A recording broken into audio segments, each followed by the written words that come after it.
Kanye made it absolutely clear that he did not want his daughter positioned within the industry. Hey man, we got Kanye West just paid an insane price for his next level of fame. There's no way my audio not North West straight. was at risk, and back then, most people ignored him. But looking at the events of 2026, his predictions are unfolding with clinical precision. North has recently debuted a look that has the internet calling her unrecognizable as she takes her place as the face of the next generation of Kardashians. But it was her recent appearance on stage at the Skaiwater concert that changed everything. While most people were focused on her outfit, y'all just seen that, man. She out here doing this shit, man. Come on, man. She in that shit. Look at this look. I think she 12 right now. I'm not sure. I gotta look it up. I think she 12, bro. They got this 12-year-old girl doing all this shit, man. I was looking Black at teeth, the symbol positioned directly blue behind hair it. and shit. This appearance happened just days on, after man. Kanye's massive US Stadium return was officially confirmed. After years of being sidelined, he is suddenly back in the center of the industry. Is this a coincidence? No. Or are we witnessing the specific terms of a new alignment? Today, we're looking at why these two incidents are inseparable and what this symbol tells us about everything. Just a few days ago, this footage of North West dancing on stage with the artist Skaiwater went viral. While her look drew most of the attention, everyone missed a defining detail: the symbol positioned directly behind her the whole time. Damn, look at this shit, man. Got these little kids in this shit, bro. I don't even need to name it. You already know. Already know it. Y'all, man, comment down below what that symbol is. I guarantee you know it. I guarantee you know it. Presents. The moment I saw this, I instantly connected it to Kanye's warning and his recent scheduled comeback. And I knew something was unfolding. It turns out North was invited on stage by Skaiwater during a performance in Philly. While many believe she is way too young for this environment, that's not the real story here. When I researched Skaiwater, I found he repeatedly uses this imagery throughout his work. I checked his official site, and again, you see the symbol there too. Clearly, he is signaling an affiliation with the structures that manage the industry. What's telling is that this artist is signed to a label under Universal Music Group, one of the biggest conglomerates in the world. So you already know his soul gone. Look at this nigga, man. This nigga look like he hurting, shivering inside, cold as hell. Yeah, he done been ran through that bit. And it just so happens to be the exact same label Kanye was once bound to. This got me thinking, isn't it strange that right as Kanye is set to make a comeback, North is popping up with artists showing they're a part of the system? Just 11 days before this video, Kanye officially announced his massive performance at SoFi Stadium in LA. Now North is literally standing in front of the signature logo of the system he spent years exposing. We all know everything in this industry is a calculated move. North wouldn't be positioned in front of that symbol if they didn't intend for it to be seen. They placed her there to send a precise message. It's like subliminals. What they do, let me tell you what they do. They do shit like that's eye-catching so that you notice it, right? But they hide small little details, right? But then the small details get bigger and bigger and bigger, and you like already desensitized to it and you don't even fucking know it because it was there, like you just didn't pay too much attention. You know what I'm saying? I believe all of this connects back to Kanye's return. His history with the industry regarding his children stems from his personal conflict with the system. While many still think he lost his composure and started calling out the labels for no reason, what actually took place was far more strategic. If you like the video so far, hit that subscribe button. Come on, man. Y'all know how far the subscribe button to take me. Don't make me beg. Don't make me beg. In 2020, Kanye realized he was trapped in a restrictive record contract. He discovered the labels held all his rights, and he was blocked from purchasing them back. In September 2020, he launched a massive public campaign against Universal Music Group and Sony, the two major conglomerates he claimed were controlling artists. When they refused to return his rights, he took drastic measures. This is why Kanye began making moves to dismantle his public standing. He intentionally sought to be sidelined so he could be released from his label. His plan worked, and he was finally dropped. That's smart. That's smart. That's one way out now. It might not work after this. I'm sure they're going to patch that up. Kanye done gave out the secret. But it was a double-edged sword because he also ruined his career in the process. During the height of this conflict in 2022 is when his warnings about North began. Kanye made it absolutely clear that he did not want his daughter positioned within the industry. Around this time, he claimed Kim was attempting to mold North. He was. believed she was Yeah. pushing North into the spotlight for her own agenda. He was deeply concerned about his daughter's presence on TikTok after her videos went viral. Seeing this, he expressed his frustrations on X. Tell her don't have my daughter wearing lipstick on TikTok and don't have her on TikTok at all if I don't approve that. Exactly. Kanye also stated, I feel like there's some poking the bear trying to create this unstable Yeah. narrative Yeah. because to say They want Kanye to crash out, so they can paint the crazy man picture on his ass, right? Whole time, that little girl mom is molding her, which is why they even set it up to where she couldn't be living with this man. You see what I'm saying? So Kanye is separated from the family, just like they do with any other black family, man. Separate the father from the family, man. And everybody else is just fucking vulnerable, bro. someone is unstable, they're trying to take the power away and get people to ignore them. I just look at my daughter full makeup, singing she's in love with an emo girl on TikTok, and I didn't have no say nor approval. Hey, what do you think? Do you think this would be cool or not? Kanye felt Kim was accelerating North's entry into the industry prematurely. He believed the industry was positioning his daughter as the next focus. He didn't want her transformed into another brand or industry figure. Right. So, Kanye challenged Kim's role, suggesting she was brokering North's entry to the system, stating that's exactly what their legacy is built on. This is when it is a family full of fucking witches. Y'all seen that?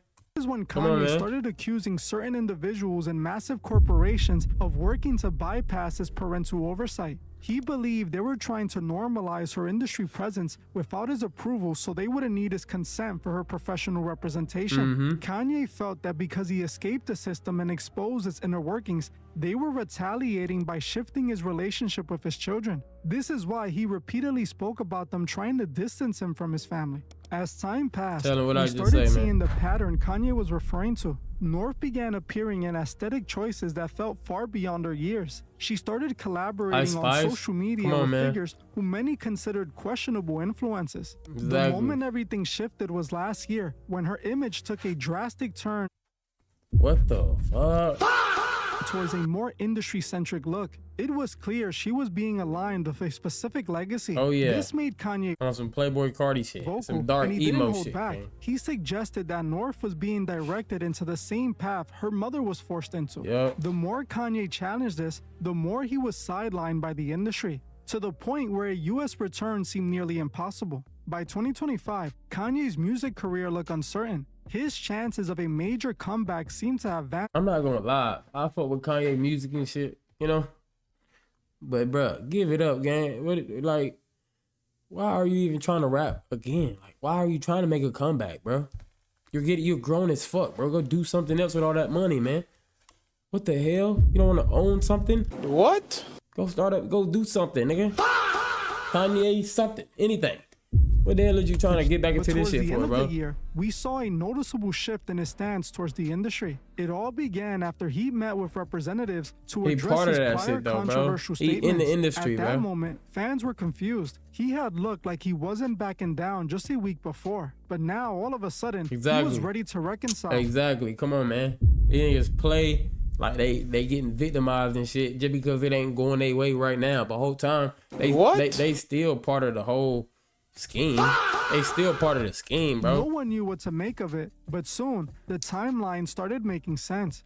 After apologizing, Kanye disappeared only to reappear in January 2026 with a highly calculated move. He published a full-page, 750-word letter titled "To Those I've Hurt" in the Wall Street Journal. It is important to note this wasn't a casual apology. This was a corporate alignment statement. If Kanye wanted his core fans to know he was sorry, he would have tweeted it directly. But this apology wasn't for the audience, it was for the structure. This letter only surfaced after Kanye had reportedly secured his new partnership with Gamma Records. This suggests the Gonna sign apology to was a another record requirement label, for his man. return to the center of the industry. Clearly, Kanye was mending the institutional relationships he once fought. Now, this is where the connection gets deep.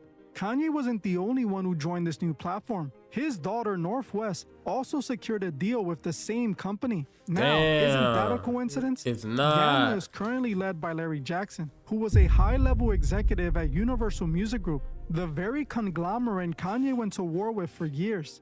Now, Nigga got 2020 not only is he tatted on his partnered with head. a former UMG executive, Nuts. but his daughter is as well. Suddenly, Kanye is fully supportive of North's digital presence and is even directly involved in the rollout of her recent music. Think about the fact that Kanye spent years trying to shield his daughter from this environment. Now, he's the one facilitating her entry into the system. He is officially making his comeback while his daughter is positioned directly in front of their signature symbol.